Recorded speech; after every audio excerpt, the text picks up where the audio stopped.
आज हमारे सामने जो मेहमान आप देख रहे हैं स्क्रीन पर, ये किसी तारुफ इंट्रोडक्शन के मोहताज नहीं है। फर्क इतना ही है कि ज्यादातर आपने इनको काले कोट में देखा होगा, लेकिन इस वक्त ये एक रंगीन शर्ट में है और ये कोट में नहीं है। आपका नाम है अश्वनी उपाध्याय और अपने नाम से ज्यादा ये इस बात के लिए जाने जाते हैं कि इनको हिंदुस्तान का पीआईएल मैन कहा जाता है। कोई हिंदुस्तान में ऐसी समस्या नहीं है, कोई ऐसे मामलात नहीं है कि जिसपे अश्वनी कुमार जी ने सुप्रीम कोर्ट पे पीआईएल न की हो। इसमें सबसे बड़ी खास बात यह है, वह तो हिंदुस्तान में पीआईएल करने का एक बहुत बड़ा रैकेट और गैंग भी है, लेकिन अश्वनी उपाध्याय साहब के साथ में यह खास बात है कि जितने भी मामले हुए हैं, इन्होंने सरकारों के पार्टी के खिलाफ नहीं किया है। इन्होंने हर उस मुद्दे के खिलाफ पीआईएल की है जो इस राष्ट्र को नष्ट करने, तोड़ने, खत्म करने की योजनाओं के तहत किए जा रहे कार्य हैं, उसके खिलाफ पीआईएल की है। इसलिए मैं न सिर्फ इनकी इज्जत करता हूं, बल्कि इस बात के लिए एडमायर करता हूं कि आज के दौर में ऐसे भी लोग हैं जो सिर्फ पैसा कमाने के लिए काला कोट नहीं पहनते, और इस काले कोट को जितना कुछ बड़े बड़े लोगों ने बदनाम किया है, मैं समझता हूं अश्वनी जी जैसे यंग लोग और इनके बहुत से साथी उसकी इज्जत को बचाए हुए हैं। लेकिन एक खास मुद्दा है, अश्वनी भाई से पहली बार हम लोग इस YouTube चैनल के माध्यम से मिल रहे हैं, लेकिन मुझे लगा कि जब बड़ा काम करे आदमी तो उसको जितने शब्द हो आपके पास सब उसकी तारीफ में कहने चाहिए, क्योंकि हम वो लोग हैं कि ना हमारे पास दौलत है, ना पैसा है, न रुपया है, न हमारे पास कोई ऐसी ताकत है कि हम किसी को पद दे सकें, लेकिन तारीफ करने से काम करने वाले की हिम्मत जरूर बढ़ती है, उसका हौसला बढ़ता है। तो हम कोशिश करते हैं कि जो भी लोग इस देश में अच्छा काम कर रहे हैं, राष्ट्र के लिए कर रहे हैं, उनकी शान में जितने भी शब्द कहे जाए वो कम है। अश्वनी उपाध्याय साहब को मैंने खास वजह से आज दावत दी है। आप जानते हैं कि कोर्ट में कितने मामलात होते हैं, कितना आदमी बिजी होता है, उस मशरूफ टाइम में से भी आज उन्होंने वक्त निकाला, लेकिन विषय भारत राष्ट्र के लिए बहुत इंपॉर्टेंट है। इस पे खुश होने का भी समय है और इस पे बराबर हर राष्ट्रवादी को इस पे निगाह रखनी चाहिए। आप सब जानते हैं कि इस देश की पॉपुलेशन कोई 150 करोड़ बताई जाती है। 125 करोड़ लोगों के पास आधार कार्ड है और बहुत सारे लोग आजकल छोटी छोटी बात पर भारत का मुकाबला इंग्लैंड से, अमेरिका से करने लगते हैं। जितनी इंग्लैंड की पॉपुलेशन है उतने लोग भारत में इलीगल रहते हैं, और उसमें सबसे बड़ी गिनती बांग्लादेश से आए बांग्लादेशी मुसलमान, म्यांमार से आए रोहिंग्या मुसलमान, और इसके अलावा और शहरों के और देशों के भी हैं। लेकिन ये दो लोग जो हैं, अगर इनको कॉन्स्टिट्यूट किया जाए तो जो आंकड़े बताते हैं कोई 5 करोड़ से के आसपास ही है। अब आप बताइए कि एक देश में 5 करोड़ लोग इलीगल हैं, जिसका कोई माई बाप नहीं है, जिसका यहां कोई लेना देना नहीं है, ना उनकी यहां से आस्था है, ना सरोकार है, ना उससे कोई लगाव है, वो खुलेआम लूट रहे हैं, खुलेआम हत्याएं कर रहे हैं। अभी हाल का जो हमने एक बेंगलोर में एक बेटी के साथ में जो जिस तरीके से वो रेप हुआ और उसको सार्वजनिक किया, ये घटनाएं आम हैं। लेकिन सरकार की अपनी मजबूरियां हैं, सरकार की लिमिटेशन है, पुलिस की लिमिटेशन है, लेकिन जब समाज जागरूक होता है, जब समाज रिस्पॉन्ड करता है, तो सरकारों पे भी दबाव बनता है, पुलिस पे भी दबाव बनता है। और शायद अश्वनी उपाध्याय जी ने जब ये पीआईएल की और उसके बाद उस पर सुप्रीम कोर्ट का जो उन्होंने आदेश दिया है, वो हम सबको खुश होने की जरूरत है। लेकिन ऐसे में न सिर्फ अश्वनी उपाध्याय की हिम्मत बढ़ाएं, उनको जितनी मदद कर सकते हैं करें, क्योंकि उनको सिर्फ हौसला बढ़ाने से नहीं, इस लड़ाई में लड़ने के लिए पैसे की भी जरूरत होती है। अश्वनी भाई, जो कुछ दिन पहले एक आदेश आया है, ये आदेश रोहिंग्या मुसलमानों और बांग्लादेशी मुसलमानों के सिलसिले में क्या है, क्या इसकी बारीकियां हैं, क्या इसका इंपैक्ट है, और क्या सरकार ने इस पे सरकार को निर्देश दिए गए हैं। मैं कोई सवाल जवाब नहीं करूंगा आपसे, आप इस मुद्दे को देश के सामने बिल्कुल सरल भाषा में समझाएं, जैसे आप कोर्ट की भाषा को सरल भाषा में मीडिया को समझाते हैं। बहुत बहुत शुक्रिया। आइए। बहुत बहुत धन्यवाद भाई साहब, मैं आपका बहुत बड़ा फॉलोअर हूं, आपसे बहुत कुछ सीखता रहता हूं। और एक बात आज आपको पते की बता दूं कि कई सारी पीआईएल तो मैंने आपके भाषण सुन के कर दिए। आपको पता भी नहीं चला होगा। क्योंकि वहीं से तो मिलता है हमें, जो दिमाग में जो आइडियाज आते हैं वो आप जैसे लोगों को सुन के ही आता है। जब आपको सुनते रहते हैं तो आपको लगता है हाँ यार ये विषय तो ऐसा है, इसको कोर्ट में ले जाना चाहिए। तो आप जन जागरण कर रहे हैं, हम अदालत में जागरण कर रहे हैं। आप देश के राष्ट्रवादियों को जगा रहे हैं, हम देश के जजों को जगा रहे हैं। क्या आप अपने फ्रंट पे एक अलग लड़ाई लड़ रहे हैं, हम अपने फ्रंट पे अलग लड़ाई लड़ रहे हैं।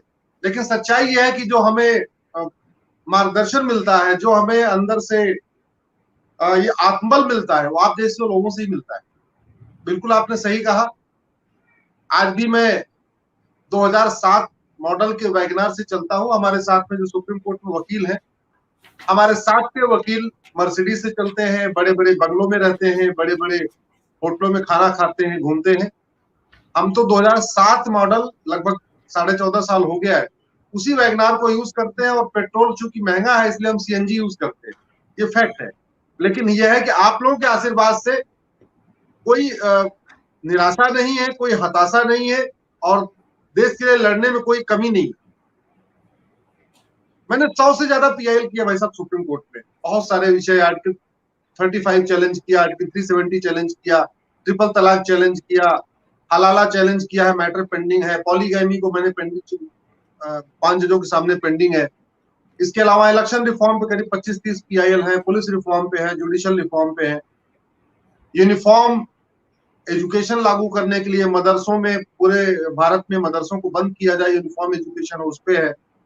यूनिफॉर्म सिविल कोड पे है, घुसपैठ नियंत्रण, धर्मांतरण नियंत्रण, जनसंख्या नियंत्रण, ऐसे आदि आदि करके 100 में पीआईएल।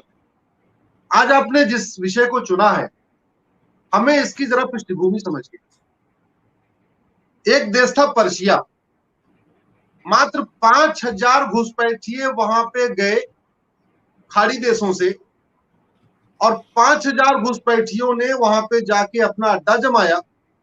एक वहां मदरसा खोला, फिर 2 मदरसा खोला, फिर 3 मदरसा खोला, और वो पर्शिया 100 साल में ईरान बन गया, 100 साल में मात्र। और इतिहास आप देखिए, दुर्योधन का ननिहाल गंधार अब कंधार बन चुका है। राजा दशरथ की ससुराल, राजा भरत का ननिहाल कैके पेशावर बन चुका है। आचार्य चाणक्य जिस यूनिवर्सिटी में पढ़ाते थे, तक्षशिला यूनिवर्सिटी, वो रावलपिंडी बन चुका है। कुंभा काबुल बन चुका है। तो कुछ तो है, आखिर कुछ बात तो ऐसी है कि जो मजहब बहन बेटी को बराबर नहीं मानता, बेटे बेटी को बराबर नहीं मानता, महिला पुरुष को बराबर नहीं मानता, हिंदू मुसलमान को बराबर नहीं मानता, जिस मजहब में 3 तलाक, हलाला, बाल विवाह, बहु विवाह, चाची मामी से निकाह, चचेरी बहन ममेरी बहन से निकाह, ठीक है, सब कुछ चलता है, तहर्रुस चलता है, भगवान जाने और क्या क्या चीजें। आखिर वो मात्र 1400 साल में 58 देशों में पहुंच गया। एक दूसरा मजहब मात्र 2000 साल में 85 देशों में फैल गया। और सर्वधर्म संभाव, वसुधैव कुटुंबकम, नारी तू नारायणी, सबका साथ सबका विकास, समता, समानता, समरसता, एकता, अखंडता, ये बात करने वाला धर्म दुनिया से ही नहीं सिकुड़ा, बल्कि भारत के 9 राज्यों से भी सिकुड़ गया। आप जानते हैं, एक मेरी अलग याचिका चल रही है कि भारत के 9 राज्यों में हिंदुओं को अल्पसंख्यक का दर्जा देना पड़े। आप जरा सोचिए, हम किस दयनीय स्थिति में आ चुके हैं। हम दुनिया में माइनॉरिटी नहीं हुए, हम हिंदुस्तान के 9 राज्यों में माइनॉरिटी हो गए, और वो भी हमको माइनॉरिटी का दर्जा नहीं मिल रहा है। हम लड़ाई लड़ रहे हैं, भैया हमको माइनॉरिटी घोषित करो, हमको वो फायदे दो जो बाकियों को मिलता है। भारत इकलौता ऐसा देश है जहां पे मेजॉरिटी कम्युनिटी का धर्मांतरण होता है। भारत इकलौता ऐसा देश है दुनिया में जहां मेजॉरिटी कम्युनिटी समानता की मांग कर रहा है। पूरी दुनिया में जो माइनॉरिटी होती है वो कहती है हमको समान अवसर दो, वो कहती है हमको समान अधिकार दो, हमको समान संरक्षण दो, हमको बराबरी का अधिकार दो। भारत इकलौता ऐसा देश है जहां हिंदू पॉपुलेशन, हिंदू मेजॉरिटी ये कह रही है, ये कह रहा है कि हमको भैया वो सब कुछ दे दो जो आपने माइनॉरिटी को दिया। एक विषय और, आखिर 70 साल पहले पाकिस्तान में 23% हिंदू थे, अब 2% हिंदू बचे। 70 साल पहले भारत में 8% मुस्लिम थे, अब वो 18% हो गए। यानी पाकिस्तान में तो 23% से 2% यानी 21% कम हो गए। क्यों कम हो गए? क्या हिंदुओं के लड़के नपुंसक होते हैं या हिंदुओं की लड़कियां बाज होती हैं? पाकिस्तान में वो 23% से 2% हुए कैसे? बांग्लादेश में 30% से 7%, 23% हुए कम कैसे? और भारत में 90% से 78% क्यों हो गए? 70 साल पहले हम 90% थे यहां पे, अब 78% हो गए। उसमें बहुत बड़ा कारण हमारी सरकारों का। सरकारों ने पहले सनातन धर्म को जाति के आधार पर खत्म करने की कोशिश किया। जाति के आधार पर पहले योजनाएं लागू किया, फिर पेट नहीं भरा। जाति के आधार पर कमीशन बनाना शुरू किया, फिर पेट नहीं भरा। जाति के आधार पर कानून बनाना शुरू किया, फिर पेट नहीं भरा। तो बोला अब एक काम करो, इनको मैं मजहब के आधार पे, इनकी पूजा पद्धति के आधार पे तोड़ते हैं। 1993 में एक बड़ा काम किया, माइनॉरिटी एक्ट बनाया और जैन को हिंदू में से निकाल लिया, बौद्ध को हिंदू में से निकाल लिया, सिख को हिंदू में से नहीं निकाल लिया। आज भी जरा सोचिए, हिंदू मैरिज एक्ट से सब गवर्न होते हैं। जो हिंदू मैरिज एक्ट है वो जैन पे भी लागू होता है, बौद्ध पे भी लागू होता है, सिख पे भी लागू होता है, हिंदुओं पे भी लागू होता है। लेकिन 1993 का एक्ट कहता नहीं, हिंदू मेजॉरिटी है, जैन बौद्ध सिख माइनॉरिटी। तो मतलब जाति के आधार पे तोड़ते तोड़ते पेट नहीं भरा था। 1993 में मजहब धर्म के आधार पे सिख जैन बौद्ध को बाहर निकाल लिया। फिर 2006 में माइनॉरिटी अफेयर मिनिस्ट्री बना दिया। उससे 1993 में माइनॉरिटी कमीशन बनाया, 2006 माइनॉरिटी मिनिस्ट्री बना दिया। मैंने जब पीआईएल फाइल किया, जिस विषय पर हम आज चर्चा कर रहे हैं, उस समय मैंने कैलकुलेट करके बताया था कि किस तरीके से यहाँ पे अलग अलग राज्यों में 2017 मैंने पीआईएल फाइल किया था। तो उस समय मैंने ऑन एफिडेविट 5 करोड़ संख्या बताई थी। जब आप सुप्रीम कोर्ट में कोई पीआईएल फाइल करते हैं भाई साहब, तो आपको बाकायदा एफिडेविट देना होता है कि इसका एक एक पैरा मैंने पढ़ा हुआ है, इसकी सारी बातें सत्य है, सारी बातें फैक्ट है, और बहुत सारे आपको प्रमाण भी देने पड़ते हैं। तो 2017 में मैंने जब पीआईएल किया था, उस समय मैंने कहा था कि भारत में बांग्लादेशी और रोहिंग्या मिला के टोटल 5 करोड़ हो चुके।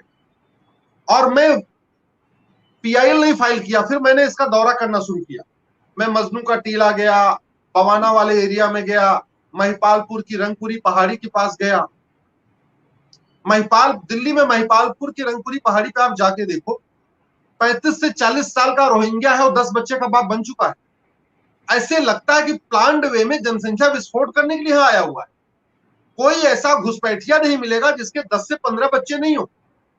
और मैंने खुद जाके कैलकुलेट किया, कुछ तो ऐसे घुसपैठिए थे जिनके 20, 21, 22 बच्चे, 2 बीबी 22 बच्चे, 1 बीबी 16 बच्चे, 3 बीबी 24 बच्चे। ऐसे, ये दिल्ली की बात कर रहा हूं, मेरी क्षमता तो दिल्ली तक जाने की थी। बाकी गाजियाबाद में क्या हो रहा है, नोएडा क्या हो रहा है, फरीदाबाद क्या हो रहा है, नूह में क्या हो रहा है, अजमेर में क्या हो रहा है, मैंने नहीं देखा जाके। मैं तो दिल्ली में जहां तक जा सका दिख गया। बहुत बड़े प्लान्ड वे में इनको बसाया गया है और मॉडल वही है जो पर्शिया को ईरान बनाने का। मात्र 5 करोड़ 5,000 गए थे, 100 साल में उन्होंने पर्शिया को ईरान बना दिया। सेम वही एजेंडा है। और अब तो ये बात सार्वजनिक हो चुकी है कि जैसे पाकिस्तान भारत में गजवा हिंद करना चाह रहा है यहाँ के लोगों को लेके, वैसे बांग्लादेश भारत के 7 राज्यों को मिला के ग्रेटर बांग्लादेश बना रहा है। उसकी तैयारी है भारत में ग्रेटर बांग्लादेश बनाने की। और ये बात सरकारी एजेंसियों को भी पता चल चुका है। कुछ एक लोगों ने इस पे बाकायदा स्टेटमेंट भी आ चुका है। उनका एजेंडा है कि असम, बंगाल, झारखंड और अपना उड़ीसा, उस 7 राज्यों का जो बॉर्डर का एरिया है बांग्लादेश को टच हो रहा है, उस एरिया के करीब 25 जिलों को वो चाह रहे हैं कि काट के वो बांग्लादेश में मिला ले, एक ग्रेटर बांग्लादेश बना ले। 1971 में जनरल सिन्हा असम के गवर्नर हुआ करते थे। उन्होंने इस बात को इंडिकेट किया था अपनी कॉन्फिडेंशियल रिपोर्ट में। वो रिपोर्ट अब सार्वजनिक हो चुकी। 2002 में सर्बानंद सोनोवाल साहब एक्टिविस्ट हुआ करते थे, उन्होंने सुप्रीम कोर्ट में पीआईएल फाइल किया था और उस पीआईएल में उन्होंने इंडिकेट किया था इस बात को लेके कि बांग्लादेश एक ग्रेटर बांग्लादेश बसाना चाहता है। असम के बॉर्डर के वो 8 जिले अपने में मिलाना चाहता है। सर्बानंद सोनोवाल की पीआईएल पे सुप्रीम कोर्ट में ऑर्डर हुआ कि भाई वहां पे आप छांटना शुरू करिए। और आप जरा सोचिए, बाद में वहां एनआरसी भी लागू हुआ असम में। वो एनआरसी का आदेश आया सुप्रीम कोर्ट का जब बाकायदा सोनोवाल साहब अच्छी पॉलिटिक्स में आ चुके थे। लेकिन नतीजा क्या निकला, जरा सोचिए, हमारे देश के गद्दारों ने क्या नतीजा दिया।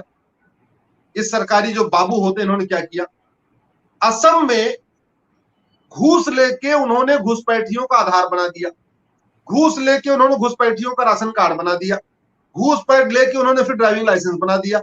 तो वहां पे जो घुसपैठ माफिया थे, इतने उन्होंने सिंडिकेट अपना बढ़िया बना लिया था कि घुसपैठियों का राशन कार्ड बन गया, आधार बन गया, वोटर आईडी बन गई, जनधन का खाता भी खुल गया, मुद्रा लोन भी ले लिया, बिजली का कनेक्शन भी ले लिया, मुफ्त का सिलेंडर ले लिया। और जब इतना सारा डॉक्यूमेंट ले लिया तो उन्होंने 4,000-5,000 रुपए दे के जब एनआरसी बनना शुरू हुआ तो रजिस्टर में नाम भी जुड़वा लिया। आपको ध्यान होगा कि अभी हेमंत शर्मा जी ने बोला हम एनआरसी दोबारा कराएंगे। तो घुसपैठ, वो जो एनआरसी फेल हुई असम में, उसका मेन कारण था घूसखोरी, मेन कारण था भ्रष्टाचार। और ये जो घुसपैठिए आ रहे भारत में, ये फ्री में नहीं आ रहे। मैं अच्छी तरीके से कुछ एक बीएसएफ के अच्छे ईमानदार अधिकारियों से बात करके बता रहा हूं। जैसे आपका प्यार मिलता रहता है, ऐसे बहुत सारे लोग हैं बॉर्डर पे, आईएएस हैं, आईपीएस हैं, कुछ बीएसएफ के ऑफिसर्स हैं जो इनपुट देते रहते हैं कि क्या हो रहा है, कैसे हो रहा है। पहली बात तो कांग्रेस ने 2012 में एक बांग्लादेश के साथ नॉन लीथल ट्रीटी किया। नॉन लीथल ट्रीटी में क्या किया कि अब हमारा जो बांग्लादेश में बॉर्डर पे जो सिपाही तैनात है वो गोली नहीं चलाएगा, मतलब वो डंडा लेके घूमेगा, डंडा लेके सोटा लेके वहां बॉर्डर पे खड़ा रहेगा। और घुसपैठ माफियाओं के पास AK-56 होती है, AK-47 होती है, अच्छे खासे वहां पे जो गौ तस्कर हैं, नशे के तस्कर हैं, उनके पास खतरनाक हथियार होते। तो हमारा जो बीएसएफ, हमारा सीआरपीएफ का बीएसएफ का जवान जो बॉर्डर पे है, वो बेचारा दंतहीन हो चुका है।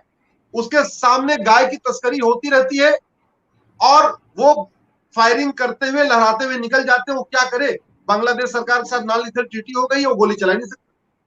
घुसपैठिए वहां पे नदियों में नाव के थ्रू भारत में घुसते रहते हैं। वो बेचारा अपनी क्षमता के अनुसार डंडे से जो भगा सकता है भगाता है, लेकिन गोली नहीं चला सकता। तो सबसे ज्यादा जो जरूरी है वो नॉन लीथल ट्रीटी को खत्म करने की है। हमें बांग्लादेश से नॉन लीथल ट्रीटी की क्या जरूरत है जब घुसपैठिए हमारे लिए इतने बड़े खतरा हो चुके हैं। इस याचिका पे मेरे माननीय सुप्रीम कोर्ट का मैं आभार व्यक्त करता हूं। उन्होंने एक ऐतिहासिक इस पे स्टेप लिया। तकलीफ मुझे इस बात की है भाई साहब कि 2017 से यहाँ पे 18 पीआईएल है घुसपैठियों को बसाने के लिए। 18 पीआईएल, एक बसाने के लिए, हाँ बसाने के लिए। रोहिंग्या और घुसपैठियों को भारतीय नागरिक का दर्जा देने, उनको यहाँ पे बसाने, उनको रिफ्यूजी का स्टेटस देने, उनको राशन कार्ड देने, उनको मुफ्त में रोटी कपड़ा मकान देने के लिए 18 पीआईएल है। एक पीआईएल जम्मू से आई है जो जम्मू में घुसपैठिए रहते हैं, एक पीआईएल आपके हरियाणा के मेवात एरिया से आई है, अलग अलग जगहों से आई हुई। और बड़े बड़े सीनियर एडवोकेट 18 वकील खड़े होते हैं उन घुसपैठियों के समर्थन में। मैं अपना अकेला एक तरफ खड़ा हो जाता हूं कि भैया इनको घुसपैठियों को भगाओ। और वो 18 जो वकील हैं, बड़े दिग्गज वकील हैं। अगर आप लोग गूगल करेंगे, मैं आपके जो देश प्रेमी साथी उनसे कहूंगा, और आप खुद समझ जाएंगे वो कौन हो सकते हैं। जी अश्वनी भाई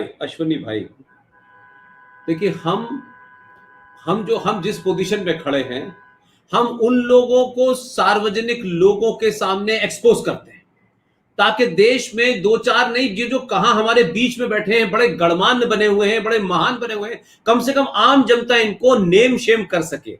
जैसे अभी आपने देखा कि 60 ब्यूरोक्रेट, जो ये परियोजना है, जिसे विस्ता परियोजना है, उसका किन किन कारणों से विरोध हो रहा है। ये कौन लोग हैं जो भारत की व्यवस्था में भारत के खिलाफ, राज्य के खिलाफ, नेशन के खिलाफ काम कर रहे हैं। अगर आप नाम उनका ले सके, अगर आपके पास है तो नाम लीजिएगा, क्योंकि आप ये this is the right time, क्योंकि फिर हम नाम तो पब्लिक भाषण में लेंगे, लेकिन आप नाम लेंगे तो उससे सारे लोग देखेंगे, लाखों लोग देखेंगे। कोई मेरा ख्याल है कि 5,000 लोग तो अभी लाइव आपको सुन ही रहे हैं।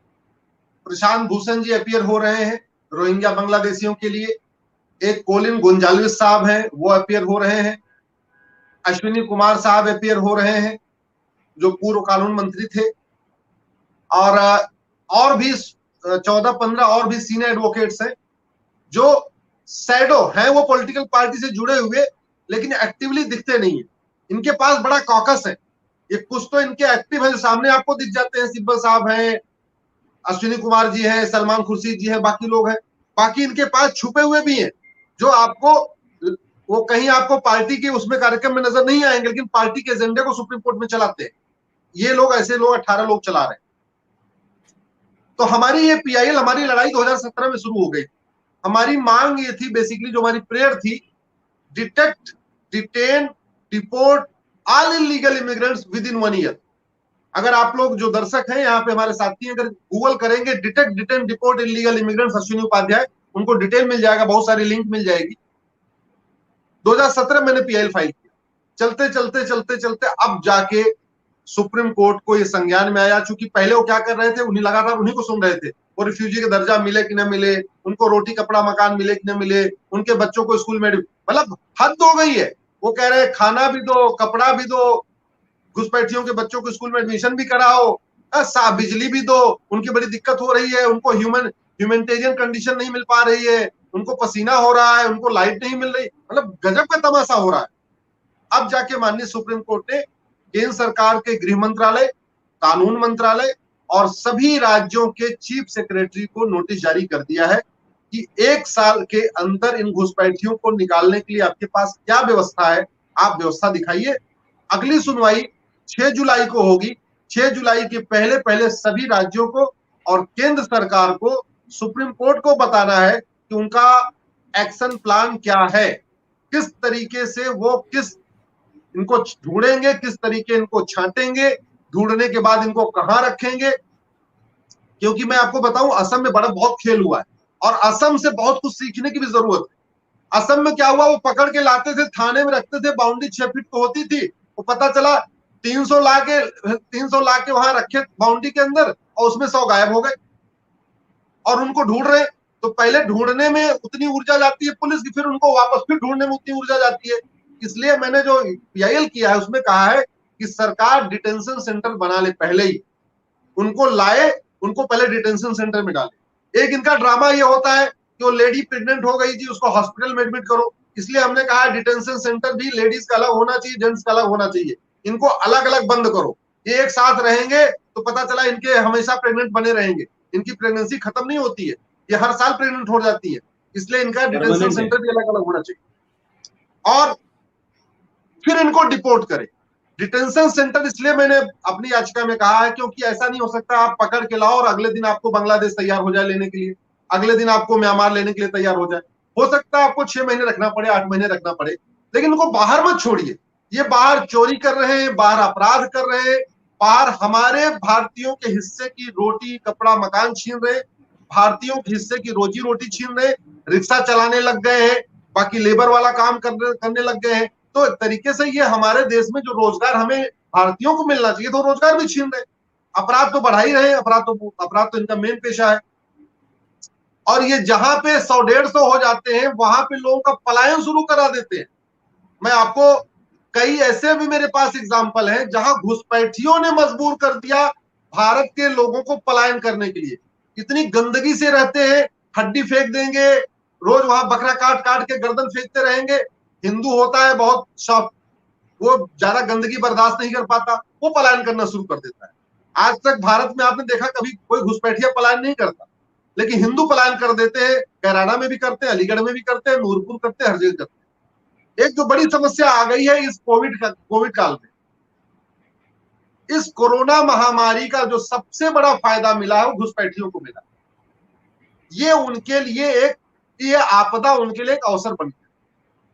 हुआ क्या कि केंद्र ने और राज्य ने मुफ्त का अनाज देना शुरू किया, मुफ्त का अनाज देना शुरू किया आंख बंद करके, और कुछ राज्यों को इसमें मौका मिल गया। तथाकथित सेकुलर जहां मुख्यमंत्री थे, चाहे वो दिल्ली था, चाहे बंगाल था, चाहे केरल था, चाहे राजस्थान था, चाहे आपका पंजाब था, इन्होंने राशन के साथ साथ भाई साहब उनको राशन कार्ड दे दिया। अब दिल्ली में कोई घुसपैठिया ऐसा नहीं बचा आज की डेट में जिसके पास राशन कार्ड नहीं। तो राशन कार्ड मिल गया, एक डॉक्यूमेंट तो मिल गया। अब उस राशन कार्ड के बेस पे वो 1000 रुपए खर्च करके आधार बनवा लेगा। जब राशन कार्ड और आधार 2 डॉक्यूमेंट हो गए, फिर वो 1000-2000 रुपए खर्च करके एक तीसरा डॉक्यूमेंट क्रिएट करा लेगा, ड्राइविंग लाइसेंस। जब ड्राइविंग लाइसेंस हो गया, आधार भी हो गया, राशन कार्ड भी हो गया, तो बैंक में खाता भी खुलवा लेगा। फिर वो बाकी स्कीम्स को भी क्लेम करना शुरू करेगा। और फिर जब एनआरसी आएगी, तो ये तथाकथित लिबरल गैंग जो सीए के विरोध में था, कहता था कागज नहीं दिखाएंगे, कागज नहीं दिखाएंगे, वो उल्टा कहेगा, अरे इनके पास तो कागज है, इनके पास तो कागज है, आप इनको बाहर कैसे निकाल रहे हो? तो अभी तक जो 2018 में कहते थे कागज नहीं दिखाएंगे, कागज नहीं दिखाएंगे, अब जब एनआरसी आएगी तो ये नहीं कहेंगे कागज नहीं दिखाएंगे, वो कहेंगे हम कागज दिखा रहे हैं, हमारे पास कागज है, अब मुझे आप क्यों निकाल रहे हो? अब ये चेंज आ गया 2018 और 2021, क्योंकि इस कोविड के टाइम में मानवता के आधार पे आंख बंद करके राशन और आंख बंद करके राशन कार्ड बांट दिया गया। कोई घुसपैठिया ऐसा नहीं है जिसके पास राशन कार्ड नहीं। इसका जो समाधान है, सुप्रीम कोर्ट जो करेगा करेगा। 2000 अभी 6 जुलाई को सुनवाई होगी सुप्रीम कोर्ट, देखते हैं अगला क्या फैसला लेता है, राज्य क्या देते हैं। अभी तक किसी का जवाब नहीं आया, केंद्र सरकार का भी जवाब नहीं आया, किसी राज्य का भी जवाब नहीं आया। इसका मतलब ये हुआ उनको हमारी याचिका मंजूर है। लीगल सिस्टम में क्या होता है भाई साहब, जैसे हिंदी में कहते हैं मौनम स्वीकार लक्षणम, वैसे हमारे लीगल सिस्टम में एक डॉक्ट्रिन होती है, उसको कहते हैं साइलेंस इज एक्सेप्टेंस। कि हमने जिसको रिस्पोंडेंट बनाया है, हमने जिसको प्रतिवादी बनाया है, अगर वो हमारी याचिका में काउंटर फाइल नहीं कर रहा है, इसका मतलब उसको हमारी याचिका मंजूर है। अगर हम आपके सामने जितनी बातें कह रहे हैं, आप अगर हमारी बात का विरोध नहीं कर रहे हैं, इसका मतलब आपको हमारी बात मंजूर है। सेम यही सिस्टम आपके कोर्ट में भी चलता है। जैसे मौनम स्वीकार लक्षणम होता है, वैसे साइलेंस इज एक्सेप्टेंस बड़ी वेल सेटल्ड डॉक्ट्रिन है, वो वेल सेटल्ड ज्यूरिस्प्रूडेंस है ये लीगल सिस्टम का। अगर सामने वाला जिसको आपने अपनी पीआईएल में रिस्पोंडेंट बनाया है, वो अगर जवाब नहीं दे रहा है, इसका मतलब ये मान लिया जाएगा कि उसको हमारी याचिका मंजूर है। अभी लगभग 3-3.5 महीने बीत गए। 4 हफ्ते के अंदर सभी केंद्र सरकार के गृह मंत्रालय और सभी राज्यों के चीफ सेक्रेटरी को अपने जवाब देना था, किसी ने जवाब नहीं दाखिल किया। आज ही मैंने माननीय सुप्रीम कोर्ट के रजिस्ट्री को ईमेल करके कह दिया है कि 6 जुलाई को सुनवाई है, मेरा जो मैटर है किसी भी मामले में हालत में एडजर्न नहीं होना चाहिए, कुछ 6 जुलाई को जरूर आना चाहिए, इस चीज का ध्यान रखें। तो 6 जुलाई तक अगर किसी का जवाब नहीं आएगा, तो 6 जुलाई को मैं माननीय सुप्रीम कोर्ट से यही कहूंगा, क्योंकि कोई जवाब नहीं दे रहा है, सबको याचिका स्वीकार है, आप अपना फाइनल इस पे अपना जजमेंट फाइनल डिसीजन दे दीजिए, याचिका खत्म करिए, सबको डायरेक्शन दे दीजिए, और इसको हाई कोर्ट को आप सारे हाई कोर्ट्स को ऑर्डर कर दीजिए, क्योंकि सुप्रीम कोर्ट बैठे बैठे सभी राज्यों की मॉनिटरिंग नहीं कर पाएगा शायद, कि कितने वहां डिटेंशन सेंटर बने, कितने लोगों को डिपोर्ट किया गया।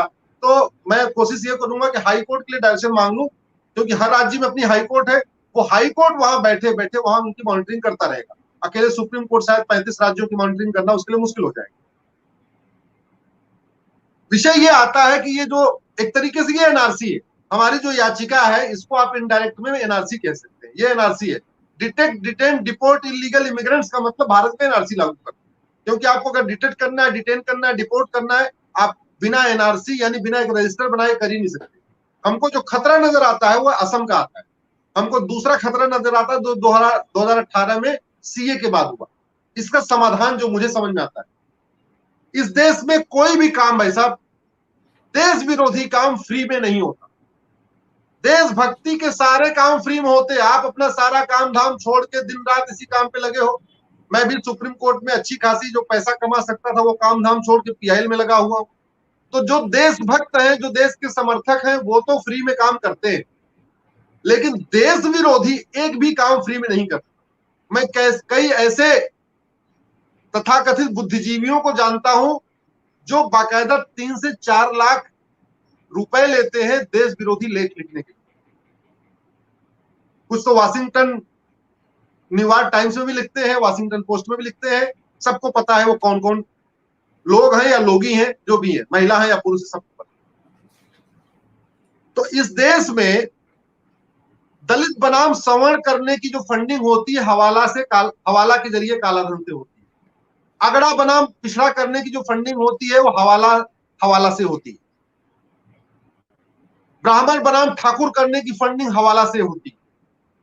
सीए का विरोध करने के लिए जो पीएफआई की फंडिंग होती है वो हवाला से होती है, ब्लैक मनी से आती है, खाड़ी देशों से आती है।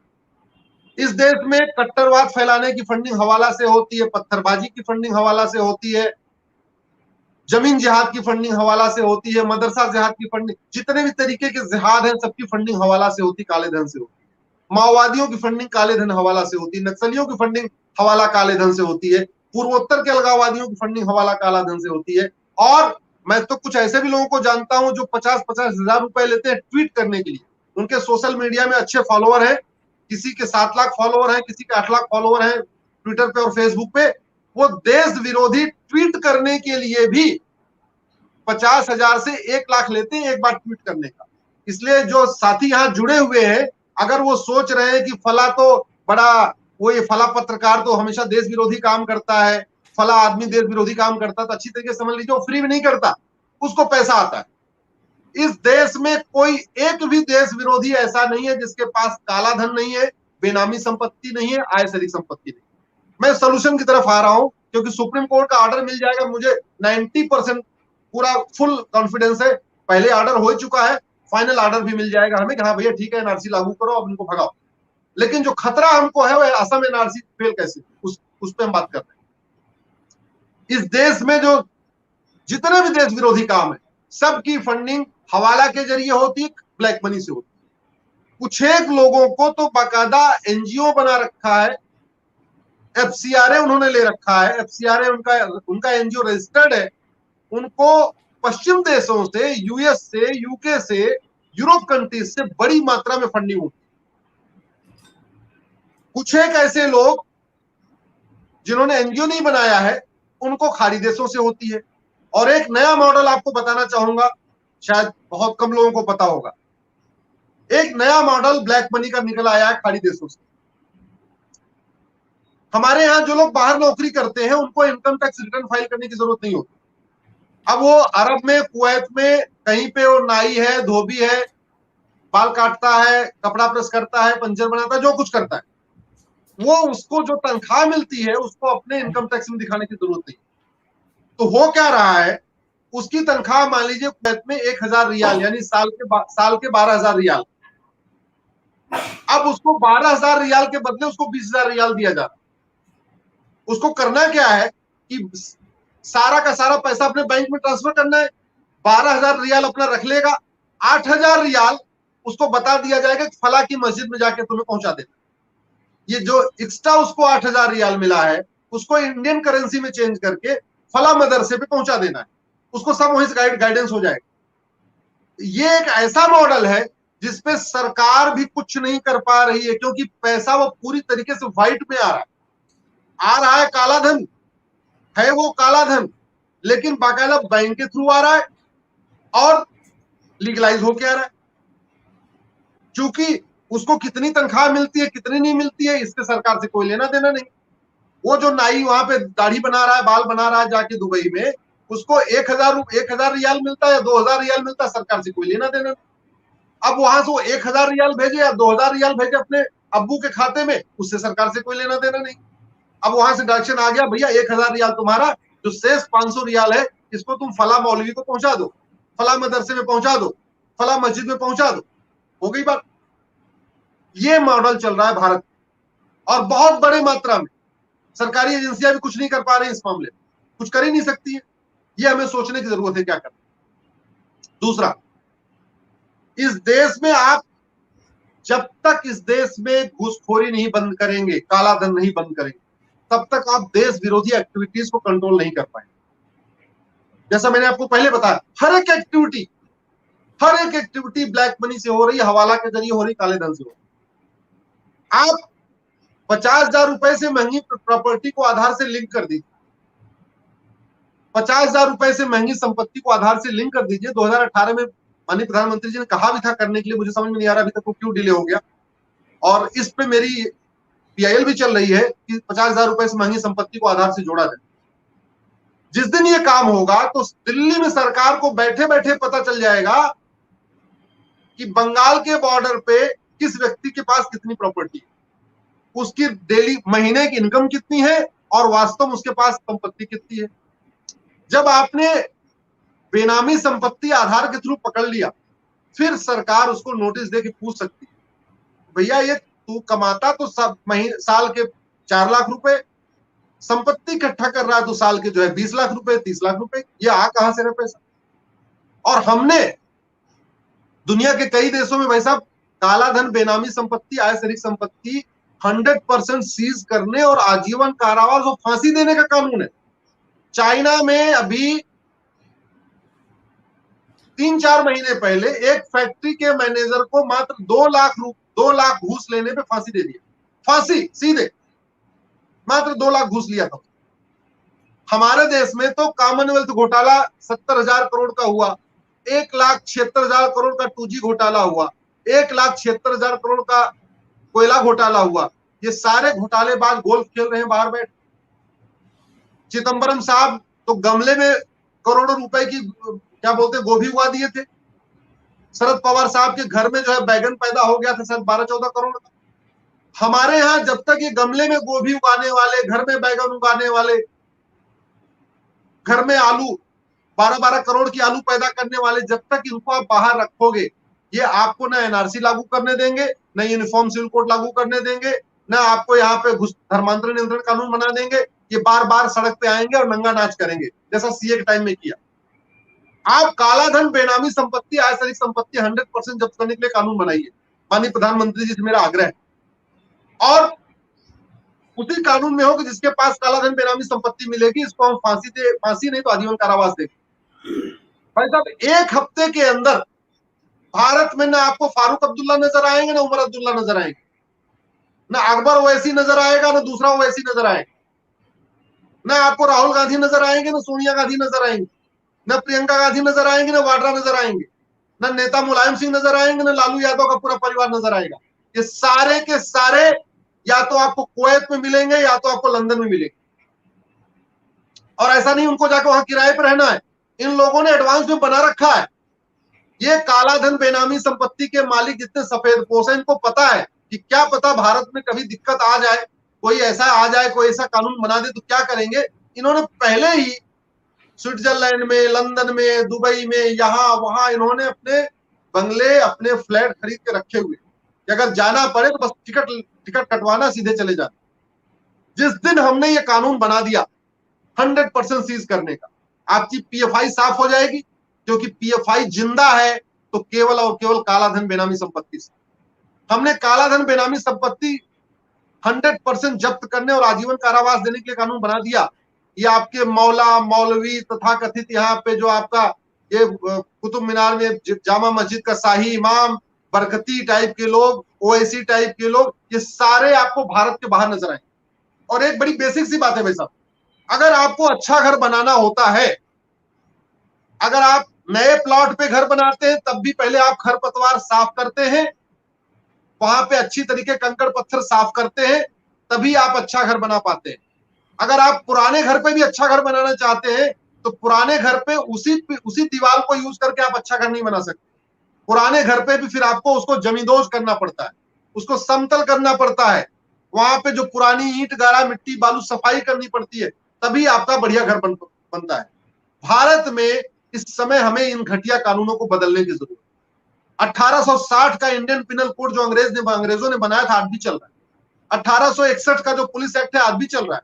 1872 का एविडेंस एक्ट, जो गवाहों के बयान होते हैं, वो 1872 के एविडेंस एक्ट के आधार पे होते हैं, आज भी चल रहा है।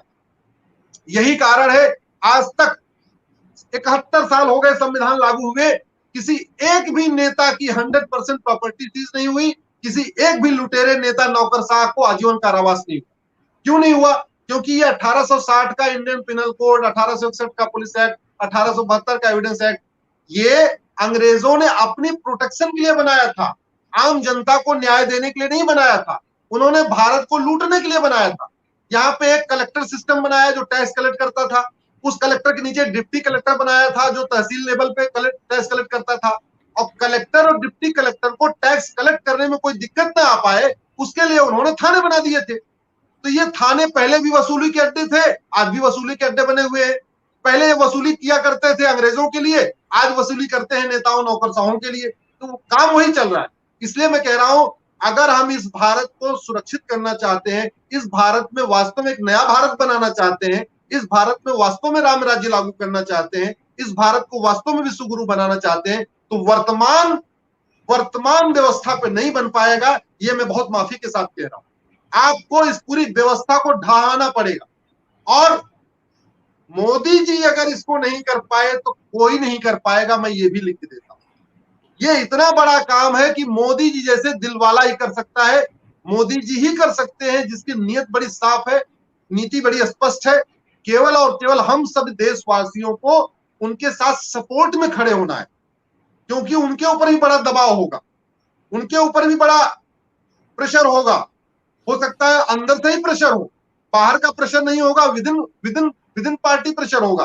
तो ये हमारी ड्यूटी होती है, हम अपने जन भावना को सार्वजनिक रूप से व्यक्त करें, सोशल मीडिया के माध्यम से व्यक्त करें, कभी सड़क पे भी आके हफ्ते में एक आध बार, महीने में एक आध बार, 6 महीने में सड़क पे आके व्यक्त करें। लेकिन जब तक हम election reform, police reform, judicial reform नहीं करेंगे, हम जब तक ये अंग्रेजों के बनाए हुए कानून को नहीं बदलेंगे, तब तक न एनआरसी हम लागू तो कर देंगे लेकिन सफल नहीं होगी। जनसंख्या नियंत्रण कानून हम बना तो देंगे, सफल नहीं होगा। घुसपैठ नियंत्रण कानून बना तो देंगे, सफल नहीं होगा। धर्मांतरण नियंत्रण कानून बना तो देंगे, सफल नहीं होगा। सफलता हमें तभी मिलेगी जब हम यहां भारत से कालाधन, बेनामी संपत्ति खत्म करने के लिए कठोर कानून बनाते। सबसे पहले, जैसे कहते नहीं, आपको पुरानी बिल्डिंग को ढहाना होता है, फिर नए नक्शे से नया घर बनाना होता है, वही काम करना पड़ेगा। और इसके लिए भाई साहब कोई बहुत दिक्कत नहीं है। भारत में कम से कम 1000 रिटायर्ड जज अपने घर बैठे हुए पेंशन ले रहे हैं, 1000 आईएएस रिटायर होके, chief secretary, cabinet secretary retire होके घर बैठे हुए हैं, 1000 के पास आसपास IPS, IG, DIG, DGP level के रिटायर घर बैठे हुए।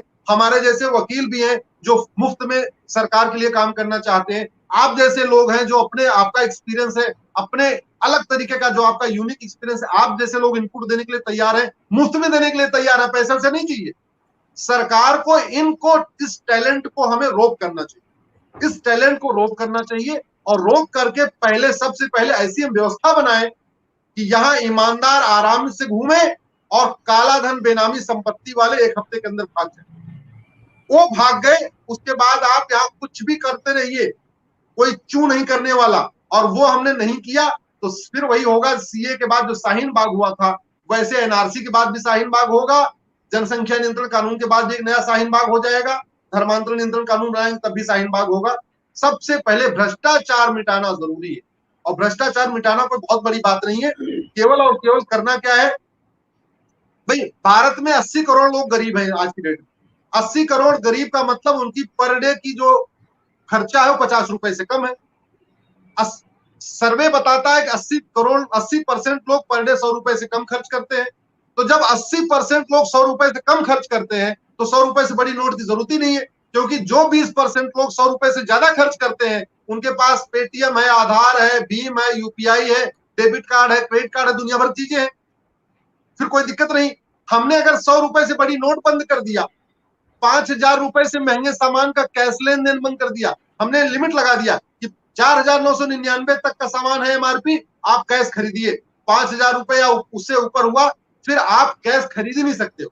तो जब आदमी ऑनलाइन ट्रांजैक्शन करेगा, सीधे केंद्र सरकार के पास, फाइनेंस मिनिस्ट्री के पास उसका रिकॉर्ड आता रहेगा कि अब्दुल जो कमाता तो 200 रुपए है, ये आईफोन कहां से खरीद रहा है, ये रहमान जो कमाता 300 रुपए है, इसके पास 2.5 लाख रुपए की निंजा बाइक कहां से आई, क्योंकि लफ्ज जिहाद की पूरी फंडिंग खाड़ी देशों से होती है, हवाला के जरिए। 300 रुपए कमाने वाला भी 3 लाख रुपए की बाइक लेके कहां से घूम रहा है, 300 रुपए रोज कमाने वाला 1.5 लाख का फोन लेके कहां से घूम रहा है, कॉलेज के किनारे, कॉलेज के आसपास कहां से मंडरा रहा है। तो लफ्ज जिहाद की फंडिंग काले धन से होती है, लैंड जिहाद की फंडिंग काले धन से होती है। जिस गांव में 3000 रुपए कमाने वाला भी कोई नहीं है, वहां पे 30 लाख की मस्जिद कहां से बन रही है, काले धन से फंडिंग हो रही है। मदरसे कुकुर मुत्तक तरीके हर जगह फैलते जा रहे हैं, कहां से फंडिंग हो रही है, काले धन से हो रही है, हवाला के जरिए हो रही है। तो जितने तरीके के जिहाद है उनकी फंडिंग काले धन से होती है। मिशनरियां जो फैल चुकी हैं पूरी तरीके से, जो धर्मांतरण करा रही हैं, उनकी फंडिंग काला धन हवाला से होती है। जातिवाद फैलाने की फंडिंग काला धन हवाला से होती है। मैं एक ऐसे सांसद को जानता हूं, दिल्ली के रहने वाले, सांवले सलोने काले से हैं, जो आए दिन आपको दलित बनाम श्रवण करते रहते हैं, 1-1 लाख रुपए लेते हैं ट्वीट करने के लिए। अब तो भूतपूर्व सांसद हैं, अब बीजेपी से चले गए हैं, आजकल दूसरी पार्टी में चले गए हैं। एक ट्वीट करने का, दलित बनाम श्रवण करने के लिए 1-1 लाख रुपए लेता है। वो पता नहीं कौन सा प्रोफेसर जंडल है, प्रोफेसर टंडल है, भगवान जाने कौन कौन से प्रोफेसर बने हुए हैं, घूमते रहते हैं आपके ट्विटर फेसबुक पे। ये सारे के सारे कुछ नहीं कर रहे, केवल और केवल पैसा इनको बाहर से मिल रहा है। भारत में जातिवाद फैलाओ, कट्टरवाद फैलाओ, भाषावाद फैलाओ, क्षेत्रवाद फैलाओ, अलगाववाद फैलाओ, ठीक है, और इनको बैकअप दो। ये जो देश विरोधी है इनको बैकअप दो, इनके पक्ष में सब आर्टिकल लिखो, इनके पक्ष में सोशल फेसबुक पे पोस्ट लिखो, इनके पक्ष में ट्वीट करो, ट्विटर ट्रेंड चलाओ। सारी की सारी देश विरोधी, मैंने कहा एक भी ऐसी गतिविधि नहीं है जिसकी फंडिंग हवाला से नहीं होती है। इसलिए हम सभी देशभक्तों को जागना पड़ेगा और इस चीज को समझना पड़ेगा कि हम कोई भी कानून चाहते हैं देश के लिए अच्छा, वो सफल तभी होगा जब हमारा भ्रष्टाचार खत्म हो जाएगा, जब हमारे ये थाने जन सुरक्षा केंद्र बन जाएंगे। अभी तो हमारे थाने वसूली के एक सेंटर बने हुए, ये जो है आपके जन सुरक्षा केंद्र नहीं है, ये वसूली के सेंटर बने हुए। आपने महाराष्ट्र के एक घटना सुना ही होगा, 100 करोड़ रुपए की महीने की वसूली। तो ये हर जगह हो रही है, कोई महाराष्ट्र में नहीं, हर जगह ऐसी होती है। इनको बचाने के लिए, और एक बात मैं और जरूर कहना चाहूंगा, एजेंडा भाई साहब बहुत साफ है। उनका टारगेट है 2047। 2047 में बांग्लादेश ग्रेटर बांग्लादेश बनाना चाहता है, 2047 में पाकिस्तान गजवा हिंद करना चाहता है।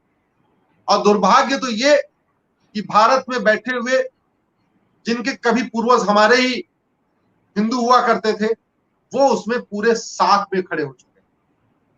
तो हमें जितना खतरा पाकिस्तान से है, जितना खतरा बांग्लादेश से है, उसका 100 गुना खतरा हमारे भारत के अंदर बैठे गद्दारों से। इसीलिए मैं कहता हूं, आप राफेल लीजिए फ्रांस से, लेकिन राफेल से भी ज्यादा जरूरी है वो फ्रांस का कट्टरवाद विरोधी कानून। आप रूस से सुखोई लीजिए, लेकिन सुखोई से भी ज्यादा जरूरी है वो रूस का धर्मांतरण विरोधी कानून। आप इजराइल से लीजिए राइफल, लेकिन मुफ्त में उनका पुलिस एक्ट भी ले लीजिए। आप अमेरिका से इतनी चीजें खरीदते हैं, अमेरिका का जुडिशियल सिस्टम भी ले लीजिए। हमें अब कानून की जो बेसिकली जो घर की कहते हैं, घर बनाने की तैयारी फाउंडेशन से होती है। पहले फाउंडेशन मजबूत करनी होती है, फाउंडेशन में अच्छा सीमेंट, अच्छा सरिया, अच्छा बालू, अच्छा ईंट लगाना पड़ता है। उसका वही तरीका है। हम सिंगापुर का मॉडल अपनाएं। सिंगापुर का मॉडल क्या है? एक व्यक्ति एक ही मकान रख सकता है, एक ही दुकान रख सकता है और एक ही वो कार रख सकता है।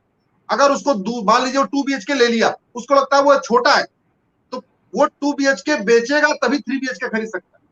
ये सिंगापुर मॉडल है। अगर उसको लग रहा है कि उसके पास वैगनार जो है, जो वहां की कार है, उसको लग रहा है ये छोटी है, अब ये पुरानी हो गई, तो पहले वो मतलब दोनों काम साथ में होगा।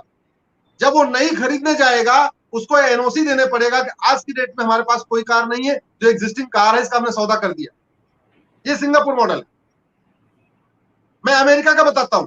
हमारे यहां तो सारे के सारे कानून, जरा सोचिए, जमाखोरी 3 से 7 साल, मिलावटखोरी 3 से 7 साल, काला धन 3 से 7 साल, बेनामी संपत्ति में 3 से 7 साल की सजा, आय से अधिक संपत्ति में 3 से 7 साल की सजा, आपके हवाला कारोबार में 3 से 7 साल की सजा। ऐसे लगता किसी पादरी ने बता दिया है कि सारे के सारे कानून में 3 से 7 साल की सजा होगी। इसका आप जरा कंपेरेटिव एनालिसिस करिए अमेरिका के साथ।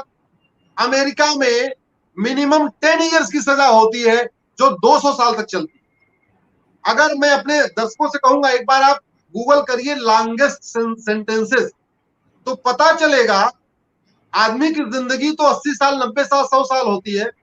भाई साहब, अमेरिका में 6-6 हजार साल की सजा होती है, 7-7 हजार साल की सजा होती है, 12,000 साल की सजा है। एक बार गूगल करिएगा विकिपीडिया पे, लॉन्गेस्ट सर्विंग सेंटेंसेस आप डालिएगा तो पता चलेगा सबसे ज्यादा जो लंबी सजा है वो आपको अमेरिका में नजर आएगी।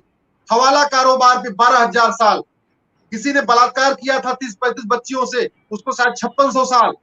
वहां हर एक सजा एक साथ नहीं चलती है, एक तो सजा कठोर और सजा एक के बाद एक चलती है। हमारे यहाँ क्या नियम है? सजा एक साथ चलती है। तो मान लीजिए एक धारा में 1 साल की हुई, दूसरे धारा में 2 साल हुई, तीसरे धारा में 3 साल हुई, चौथे धारा में 4 साल हुई, सबसे ज्यादा वाली 7 साल की हुई, तो 7 साल के अंदर सारी सजा पूरी हो जाती है। अमेरिका में क्या है, पहले 1 साल वाला एक चलेगा, फिर उसके बाद 2 साल, फिर उसके बाद 3 साल, फिर उसके बाद 4 साल, फिर उसके बाद 5 साल। तो वही सजा जो हम अगर वही कम से कम अगर हम उतना भी अडॉप्ट कर ले भारत में, तो जो भ्रष्टाचारियों को 7 साल की सजा होती है वो हमारे यहाँ कम से कम 30 साल को होगी। जैसे वो जज साहब को मैं प्रणाम करता हूं जिन्होंने लालू वाला केस दिया।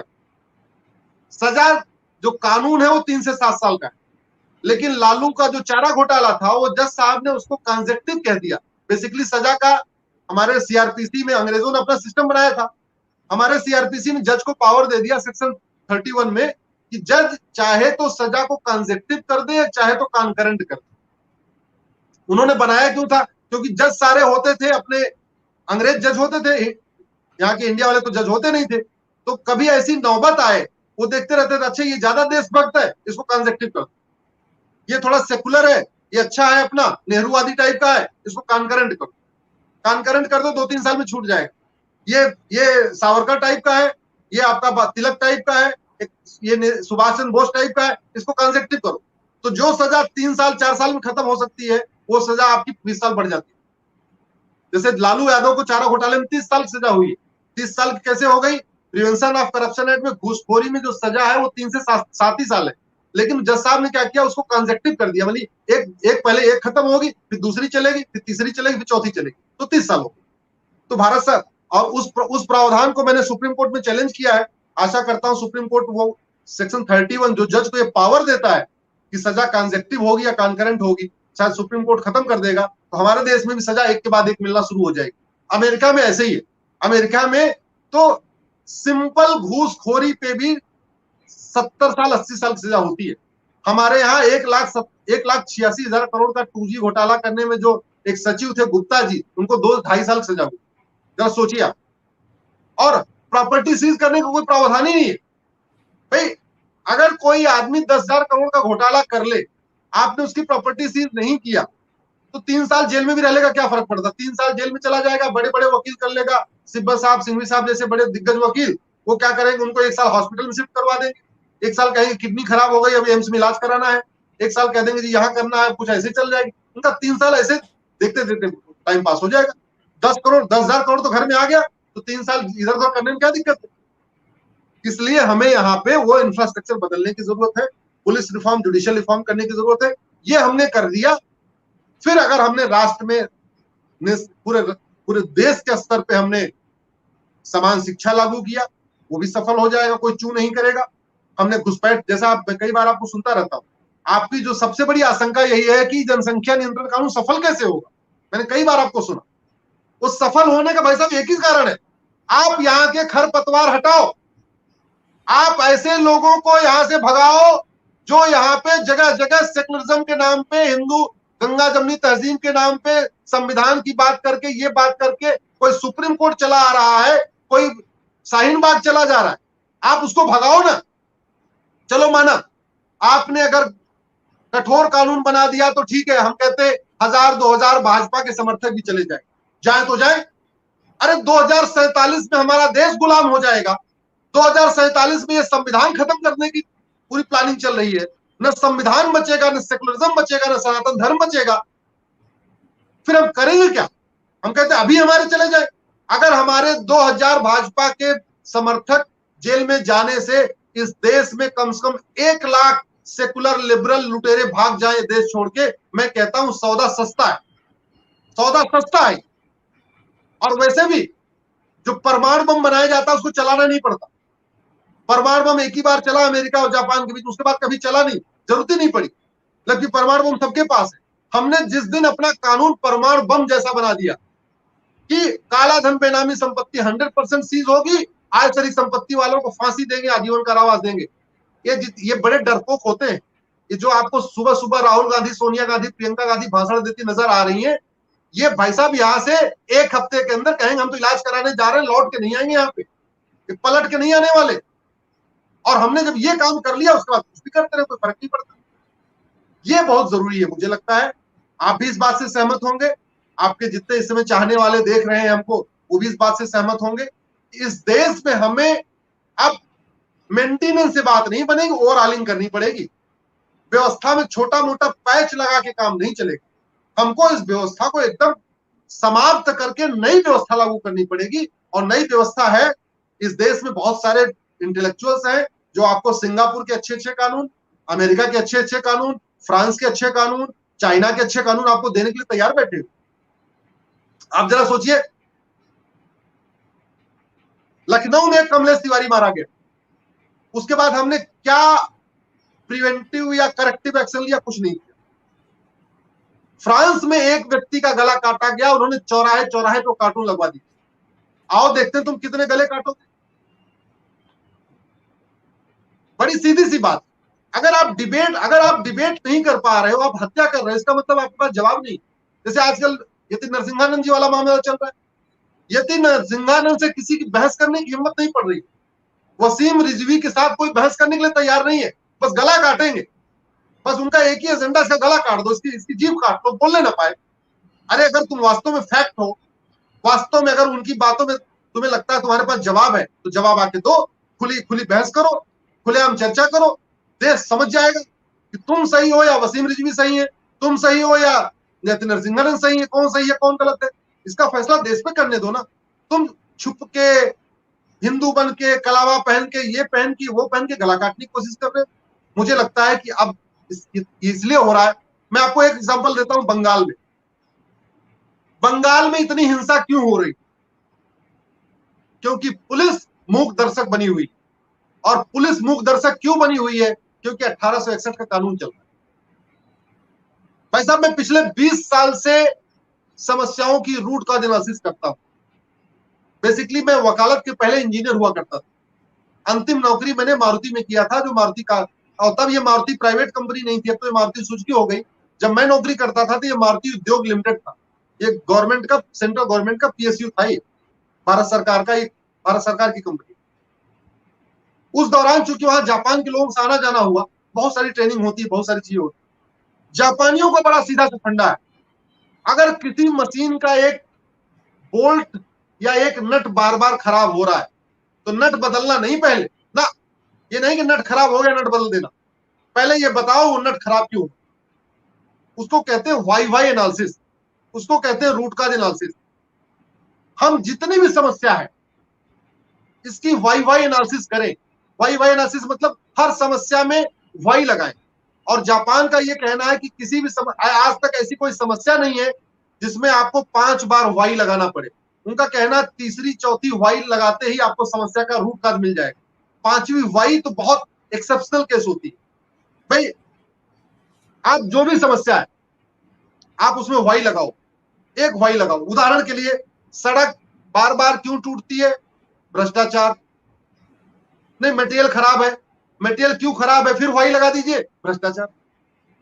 तो जितनी हमारी समस्याएं अगर हम इसकी रूट कॉज एनालिसिस करें तो सड़क बार बार टूटती है, भ्रष्टाचार। सड़क पे बहुत ज्यादा भीड़ है, पॉपुलेशन एक्सप्लोजन। हॉस्पिटल सरकारी हॉस्पिटल बदहाल है, रूट कॉज करप्शन। और सरकारी हॉस्पिटल में ओवर क्राउडिंग है, रूट कॉज पॉपुलेशन एक्सप्लोजन। आप जितने जिहाद है, root cause black money, funding through black money. अगर आपने कहते हैं नाक दबा दीजिए मुंह अपने आप खुल जाएगा। हमने काला धन और बेनामी संपत्ति को खत्म कर दिया। ये जितने भी यहाँ पे हैं ना, मुंह खोल के भाग जाएंगे, बचेंगे नहीं भारत। ये बात मुझे कहनी थी। मुझे लगता है कि अगर आपका दोबारा फिर से आपका प्यार मिलेगा तो फिर कभी बात करेंगे। नहीं अश्विनी भाई, आपने तो जिसे कहते हैं ना कि मैं ये सोच रहा था कि जब आप ये सब कहेंगे तो उसके बाद में पूछूंगा कि ये सब तो हम जानते हैं कि भारत के अंदर सारे की सारा भ्रष्टाचार की वजह से ये है। और वो जो बेचारा एक वहां पुलिस वाला है जिसके बारे में आपने बताया वो ट्रीटी हुई है, वो कैसे रोकेगा, ये कैसे इंप्लीमेंट होगा, और जब तक ये इंप्लीमेंट होगा जिन्होंने राशन कार्ड बना लिए, आधार, वो कहां से कहां चले जाएंगे। और फिर एक पूरे पॉलिटिकल एक तंत्र इस देश में बना हुआ है, वो उनकी मदद करता है।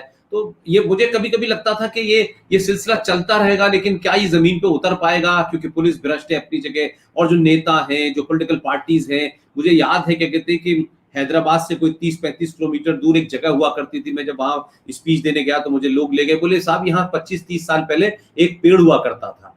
और उसके बाद में इस गोल टोपी वाले ने जो आसाम के माध्यम से, बंगाल के माध्यम से जो वहां से इलीगल बांग्लादेशी मुसलमान आते थे, ये यहां से जाकर के वहां बसा दिया है। और आज वहां कोई 40 से 50 मस्जिदें हैं और पूरा इलाका, और देश में किसी को पता ही नहीं है कि कहां बंगाली और कहां हैदराबाद फंस गए। तो जब आपकी व्यवस्था ही, यानी अगर खेत की मेढ़ी खेत को खाने लगे तो फिर कोई शिकायत का गुंजाइश नहीं रहती। लेकिन आपने जिस बेहतरीन तरीके से पूरी बात को, मतलब मुझे उसमें कहीं जरूरत ही नहीं पड़ी, मैं समझता हूं कि आप जितनी देर भी बोले उसमें नए तथ्य, नए चीजें, नई बातें, नए उसके समाधान, ये बहुत खूबसूरत अंदाज है आपका। I am really really impress. और आपको जब भी ये लगे कि आपको अपने मन की बात कहनी है, दिस फोरम इज योर्स, और कभी भी आके कहें। लेकिन आपने आज जो है वो बहुत सारे लोगों को जगा दिया, और कई सारे लोगों ने इसमें लिख भी रहे हैं लोग बराबर, कि आज जो बहुत सारी चीजें हम बैठे बैठे मांग करते रहते हैं, क्योंकि हमारे पास ईमेल बहुत आते हैं, भाई आप जनसंख्या नियंत्रण कानून पे बोलिए। अरे मैंने कहा बोलने से कोई समस्या सॉल्व होती है क्या? मेरे कुछ लोगों को कुछ और काम करने दो। नहीं साहब, उस पर कानून बनवाइए। अरे कानून तो रेप का भी है, मर्डर का भी है, चोरी का भी है, रुकता नहीं। तो वो मैंने कहा कि हम समस्या को बहुत ऊपरी तौर पे देख रहे हैं, जिसको आपने बड़ी गहराई से कहा। अश्विनी भाई, आप स्वस्थ रहें, इस दौर में आप अपने आप को बचा के रखें। आप जैसे लोग इस देश के लिए और इस राष्ट्र के लिए बहुत इंपॉर्टेंट है, बहुत कम है। सबसे तो बड़ी बात ये और है कि एक दो ही है, और जिन लोगों के बारे में आपने कहा उनकी गिनती बहुत है, उन पर पैसा बहुत है, उन पर ताकत बहुत है, उसके बीच में भी आप जिंदा है, उनके बीच में भी आप अपनी बात को रख पाते हैं, उनके बीच में भी आप लड़ पा रहे हैं। ये सब कोई ना कोई, मैं समझता हूं कि लोग हमसे जब ये कहते हैं कि भाई आपको डर नहीं लगता, तो हम कहते थे कि हमारे डरवर की तो बात छोड़ दी, हम नहीं कह रहे हैं बहादुर है। हाँ, ये जरूर मानते हैं इनडायरेक्टली कि कोई शक्ति हमको लगता है कि जो हमसे ये करा रही है। अदरवाइज कौन आज के जमाने में इस भौतिक युग में सब कुछ छोड़ के करेगा? तो जितने भी लोग हैं, आप हैं, जनरल जी.डी. बख्शी साहब हैं, आर.एस. सिंह है, सुशील पंडित है, मैं सबको देखता हूं, सबसे मिलता हूं, तो मुझे लगता है यार ये क्या पागलपन 10-12 लोगों में सवार हो गया, और ये कर रहे हैं और बगैर किसी रुके कर रहे हैं, और किसी को किसी पार्टी का टिकट, किसी की राज्यसभा, कोई एजेंडे में ही नहीं है। और मुझे लगता है कि आप जो है एक बहुत बड़ी लड़ाई, क्योंकि ये जो एस्पेक्ट है, जो लीगल हमारा एस्पेक्ट है, इसमें ना हमारे पास कोई सिस्टम है, और दूसरे लोगों का एक बड़ा जबरदस्त इकोसिस्टम है कि जैसी अखलाक की हत्या होगी, कुछ लोग यूएनओ के बाहर खड़े हो जाएंगे, कुछ जेनेवा के बाहर खड़े हो जाएंगे, कुछ लोग टेलीविजन डिबेट में चले जाएंगे, कुछ राइट अप लिखेंगे, और कुछ वकील जो है वो कोर्ट में चले जाएंगे। तो ये एक सिस्टम है, इससे आप फौरी तौर पर लड़ सकते हैं, लेकिन आपने इसकी जड़ पे हमला किया है। वो जड़ जब तक नहीं होगी। मैं 1 मिनट आपका लेना चाहूंगा भाई साहब। भारत में लोकसभा और राज्यसभा मिला के 800 सांसद हैं टोटल। चलो इसमें हमने 300 मान लिया कि 300 अनपढ़ हैं, या 300 सेकुलर हैं, या 300 जो भी है, छोड़ देते हैं। तो 500 तो ऐसे हैं जो पढ़े लिखे हैं, 500 तो ऐसे हैं जो समझदार हैं, 500 तो ऐसे हैं जो कुछ कर सकते हैं। दिक्कत ये हो रही है कि हमारे ये सांसद भी पार्क ठीक करवा रहे हैं, पार्क की दीवार बनवा रहे हैं, स्ट्रीट लाइट लगवा रहे हैं। वो जो काम पार्षद वाला होता है, जो काम ना प्रधान वाला, वो काम करते हैं। भाई आप लॉ मेकर हो, आप ऑफिशियली कॉन्स्टिट्यूशन में आपको लॉ मेकर कहा गया, कानून निर्माता। आप कानून बनाओ ना। अगर भाई साहब 500 सांसद साल भर अध्ययन करें और मात्र एक प्राइवेट मेंबर बिल पेश करें, साल में एक, मैंने तो 5 साल में 100 PIL फाइल कर दिया सुप्रीम कोर्ट में। मैं ये नहीं कर रहा हूं कि आप हर साल 10 प्राइवेट मेंबर बिल ले आओ। आप एक सांसद एक साल में केवल एक प्राइवेट मेंबर बिल अच्छी तरीके से शोध के बाद, रिसर्च के बाद, चाइना, सिंगापुर, अमेरिका और फ्रांस के सब चीजों को मिला के अगर पेश करे, तो भारत में हर साल 500 नए कानून बन सकते हैं। 500 नए कानून का बनने का मतलब 500 घटिया कानून बदले जा सकते हैं। सोचिए कितना बड़ा काम। अरे अकेला मोदी जी क्या क्या करेंगे भैया? सारे हाथ में हाथ धर के बैठे हुए हो, मोदी जी करेंगे, मोदी जी करेंगे। तुम भी तो करो कुछ। पुष्पेन कुलसेठ जी अपना काम कर रहे, मैं अपना काम अदालत में जो कर रहा हूं। तुम्हें जिस बात के लिए वेतन, भत्ता, गाड़ी, बंगला सब कुछ मिलता है, तुम्हारे ऊपर हर साल 2 करोड़ के आसपास खर्चा होता है जनता के पैसे का, वो केवल पार्क में लाइट लगवाने और जगह जगह केवल फोटोशॉप के लिए थोड़ी मिलता है, माला पहन के जगह जगह केवल फीता काटने के लिए। आप कानून निर्माता, आप कानून, यू आर लॉ मेकर। तो लॉ मेकर की ड्यूटी है कानून बनाना। घटिया कौन से कानून है उनको हटाओ और अच्छे कानून लागू करो। हमने इसी साल भाई साहब, अभी आप लोग का आशीर्वाद चाहिए, आपका सहयोग चाहिए। 8 अगस्त को महात्मा गांधी ने भारत छोड़ो आंदोलन शुरू किया। आगामी इस 8 अगस्त को हम दिल्ली के जंतर मंतर पे एक बड़ा कार्यक्रम करने जा रहे हैं। मैं आपके सभी देशभक्त साथियों को आग्रह करता हूं, इनवाइट करता हूं, आप लोग 1 सप्ताह का समय ले लीजिए। 8 अगस्त को भारत छोड़ो आंदोलन शुरू हुआ था, 15 अगस्त को 15 अगस्त है ये, बीच में आपको 1 सप्ताह का छुट्टी लेना है। हम यहाँ बैठेंगे, हम घुसपैठ नियंत्रण कानून की मांग करेंगे, जनसंख्या नियंत्रण कानून की मांग करेंगे, धर्मांतरण नियंत्रण कानून की मांग करेंगे, और कानून की मांग नहीं करेंगे भाई साहब, कभी मैं आपके साथ चर्चा करूंगा, हमने सबका ड्राफ्ट बनाया हुआ, हमने कोई करीब 10 कानून बना रखे हैं, और वो 10 कानून ऐसे एकाएक नहीं बना दिए, वो 10 कानून सारे डेवलप्ड कंट्रीज के कानूनों को एग्जामिन करके उनकी बेस्ट प्रैक्टिस पे अडॉप्ट करते हुए, इंक्लूड करते हुए हमने 10 कानून बनाए हुए। उसमें घुसपैठ नियंत्रण कानून है, जनसंख्या नियंत्रण कानून है, धर्मांतरण नियंत्रण कानून है, भ्रष्टाचार नियंत्रण कानून है, कालाधन नियंत्रण कानून है, हवाला नियंत्रण कानून, ये हमने बना रखा। तो इस अभी आगामी 8 अगस्त को हम जंतर मंतर पे अंग्रेजी कानूनों की होली जलाएंगे। 15 अगस्त 1947 के पहले के जितने कानून चल रहे हैं, हमने उसकी लिस्ट तैयार कर लिया है, उन सभी कानूनों की हम होली जलाएंगे। मैं आपके सभी दर्शकों से कहता हूं, आप लोग गूगल पे सर्च कर लीजिए, सारा कानून की कॉपी मैं खरीदूंगा, मेरे पास इतने पैसे नहीं कि मैं सबकी कॉपी खरीद तो वहां ले आऊं होली जलाने की। आप लोग आइए और एक व्यक्ति 1947 के पहले की एक कानून की प्रिंट आउट निकाल के अपने साथ लाए, वो अपने हाथ से जलाए। हमारे पास इतना पैसा नहीं कि मैं सब सारे कानून खरीद लाऊं और फिर वहां होली जला सकूं। मेरा आप सबसे आग्रह है, आप लोग शादी विवाह के लिए एक सप्ताह का छुट्टी लेते हैं, शिमला मसूरी घूमने के लिए एक सप्ताह की छुट्टी लेते हैं, और अपने और काम के लिए लेते हैं, देश के लिए ये 1 सप्ताह का टाइम दे दीजिए। अगर कोरोना खत्म हुआ, आशा है खत्म भी हो जाएगा, कम भी हो जाएगा, हम 1 सप्ताह के लिए दिल्ली की जंतर मंतर में बैठेंगे। 8 अगस्त की शुरुआत हम जिस तरीके से गांधी जी ने कहा था भारत छोड़ो आंदोलन शुरू किया था, उसी तर्ज पे घटिया अंग्रेजी कानूनों भारत छोड़ो, और हम अंग्रेजी कानूनों की होली जलाएंगे। उसमें 1860 का इंडियन पिनल कोड भी रहेगा, 1861 का पुलिस एक्ट भी रहेगा, 1872 का एविडेंस एक्ट भी है, 1908 का सिविल प्रोसीजर कोड भी, ऐसे बहुत सारे हैं। मैं अभी आपको लिस्ट भेज दूंगा, मैंने अपने फेसबुक पे शेयर भी कर दिया है ये जो कानून चल रहे हैं। अब जरा सोचिए, कोरोना के काल में, इस महामारी के टाइम में जो देश चल रहा है वो एपिडेमिक एक्ट 1897 से चल रहा है। अंग्रेजों के टाइम में एक महामारी आई थी 1897 में, उन्होंने एक कानून बनाया था एपिडेमिक डिजीज एक्ट 1897, 1897। और 1897 1997 आ गया, 2021 आ गया, लगभग 140 साल हो गए। तो बीमारी 2021 में है कि हम अब देश को चला रहे हैं 1897 कानून। इन सभी कानूनों की हम होली जलाएंगे, और मैं सभी देश के विद्वान सांसदों से कह रहा हूं, विधायकों से कह रहा हूं, आपको देश से प्यार है तो प्लीज साल में एक प्राइवेट मेंबर बिल जरूर पेश करिए। आप अगर किसी मुद्दे पे प्राइवेट मेंबर बिल बनाना चाहते हैं, आपको कोई दिक्कत आ रही है, आप हमसे संपर्क करिए, हम आपको बिल बना के देंगे, लेकिन इंट्रोड्यूस तो करिए, चर्चा तो हो कम से कम। सब कुछ सरकार नहीं करेगी, सब कुछ सरकार को नहीं छोड़ना चाहिए। आप सांसद हैं, आप विधायक हैं, आप कानून निर्माता हैं, आपको संविधान ने अधिकार दिया हुआ है प्राइवेट मेंबर बिल पेश करने के लिए, आप भी तो पेश करिए। अश्विनी भाई, मैं थैंक यू बड़ा छोटा शब्द है। आप जब मन चाहे जब आप आए, आपको जब लगे कि कुछ कहना है, और मैं आपने बहुत सारी बातें इसमें कही, खासतौर से 8 अगस्त वाली। कोरोना ठीक हो जाए, मेरी जितनी सभाएं होंगी मैं पूरी ताकत के साथ देश भर से अपील करूंगा कि जंतर मंतर में पूरे दिल्ली के अंदर सिर्फ लोग इसी काम के लिए आएंगे। आपका बहुत बहुत धन्यवाद। आप स्वस्थ रहें, अपना ध्यान रखें। आप जैसे लोग कम हैं, इसलिए आपको आपकी जरूरत सिर्फ देश को नहीं राष्ट्र को ज्यादा है। बहुत बहुत धन्यवाद। Thank you very much sir.